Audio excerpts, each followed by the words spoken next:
Hello. It is time for another update on what's happening at COP26 in Glasgow. I'm going to get our CEO Wayne Wescott to join us so that we can have a chat to him about what is happening. Firstly, I would like to acknowledge that both Wayne and I are coming to you from Wurundjeri country in Melbourne, and acknowledge that the Wurundjeri people are the traditional owners of this land, and we pay respects to their elders, both past and present, and particularly to anyone that might be joining us today. Good morning, Wayne. How are you? Good morning, Beck. I'm very well on a very cool and wintry Melbourne morning, alas, but such is life. We can't get everything we want all the time, but it'd be nice to get some good weather. It definitely feels like winter today. Now, it has been a very big few days at COP26 since we last spoke on Friday. Can you chat to us a little bit about some of the agreements that have happened over the last few days? Yeah, I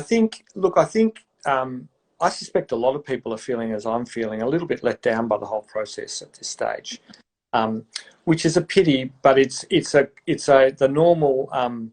the normal ride up and down roller coaster ride that one has at COP, which is the swell of optimism, the despair, the sudden reaching of midnight agreements and so on is all part of the theatre of the whole thing. So, and that's going to continue for a couple of days. So hold your judgments until the end. But I think one of the dynamics that's happening at the moment, which is worthwhile, I haven't heard anyone commentating on this, but maybe there's so much commentary I've missed it, is that it seems to me that there's been increased expectation before COP about what would come out of COP26. So there were heightened expectations with a little bit of fear that would have come crashing down. And I think what's happened is we've found it very hard to get binding agreements from the countries.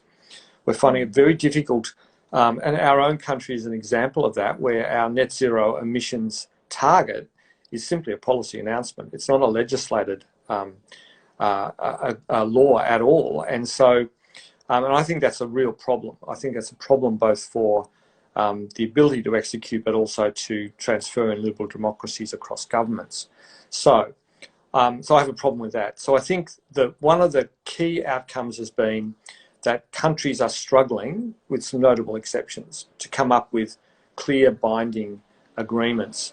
And I think the world is desperate for that. And I think this is one of the reasons why people like Greta Thunberg have said this is a failure, because she was, as were many other organisations, looking for binding agreements that would move us forward. Stop talking, stop the blah, blah, blah, as she says, and get acting.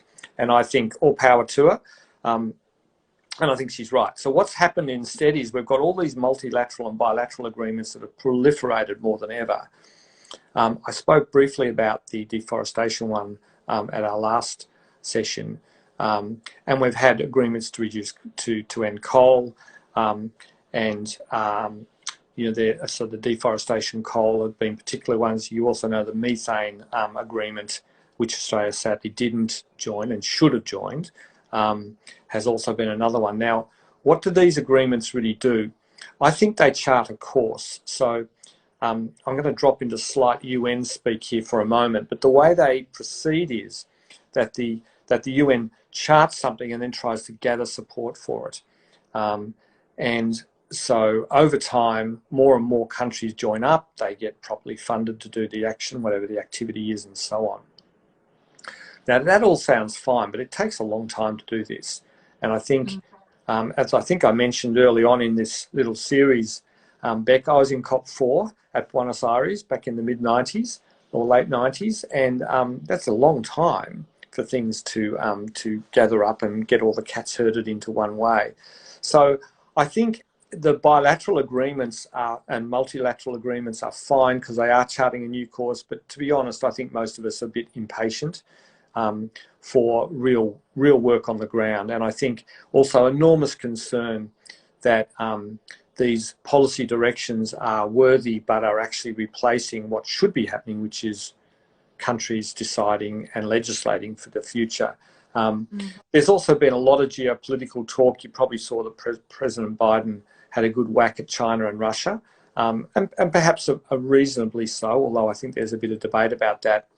but this probably doesn't help. He's playing to the domestic audience in America. It probably doesn't help for for a community that is desperate to work collectively. And I know you were shocked, obviously, at that thought.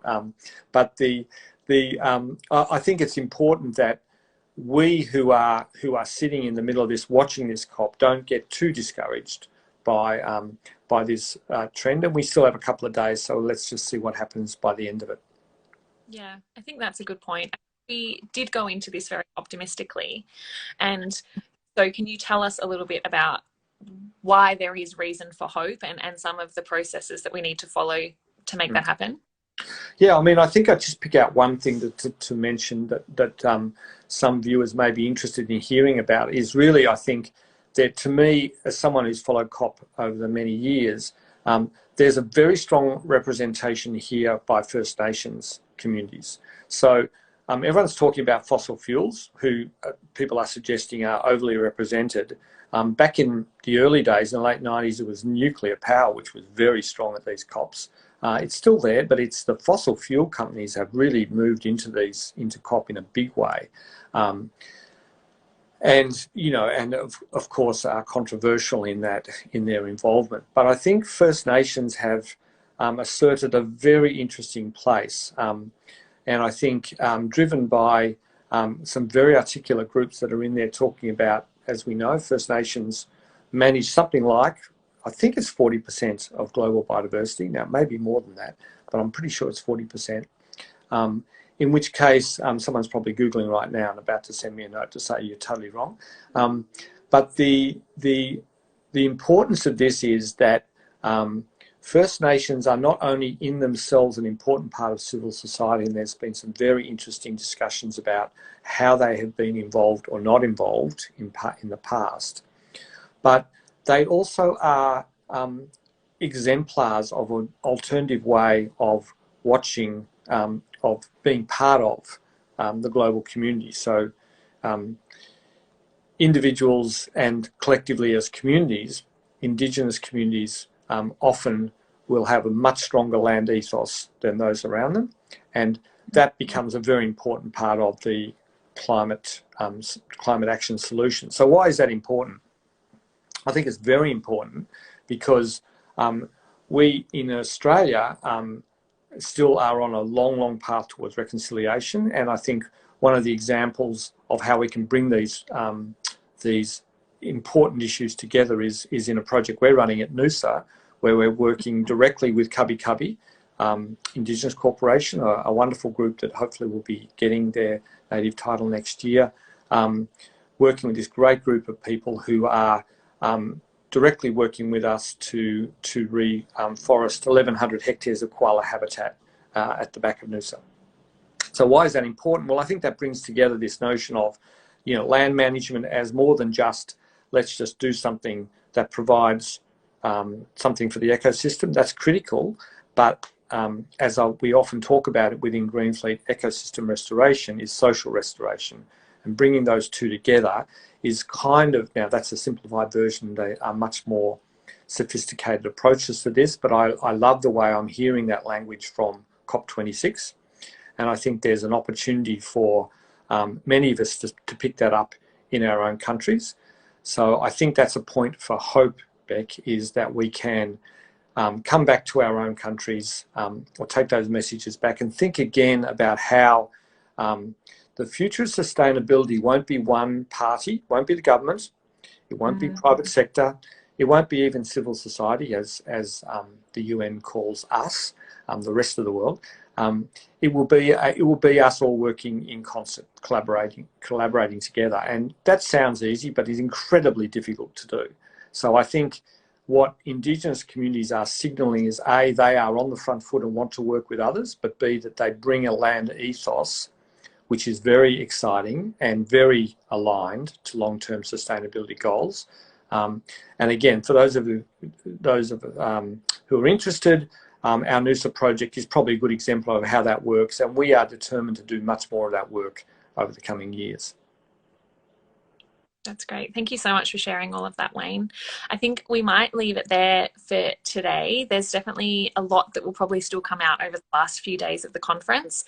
And so we'll be back on Friday to have another chat about what's happening and the things that have come out of there. I think it's important that we should maintain hope, and that's what Greenfleet's doing by protecting and restoring our forests. So we're very glad to be a part of the solution. Thanks so much for your time, Wayne. I'll see you on. Yeah, see you on Friday, Dick. Bye. Bye.